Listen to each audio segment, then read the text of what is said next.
3 panels. దీనికి కావాల్సిన measurements అని నోట్ చేశాను కదా, దీన్ని బట్టి ఒక ప్యానల్ తలక పైన పెట్టి కింద పెట్టి క్యాలిక్యులేట్ చేసుకోవాలి.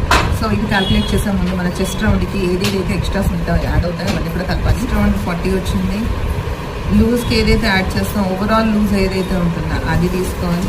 నెక్స్ట్ 1/4 పార్ట్ ఏదైతే ఖర్చు ఉంటుందో అది ఓవరాల్ ఖర్చు ఎంత అనేది అది కూడా యాడ్ చేయాలి. టోటల్ తీసుకుంటే 48. ఓకే,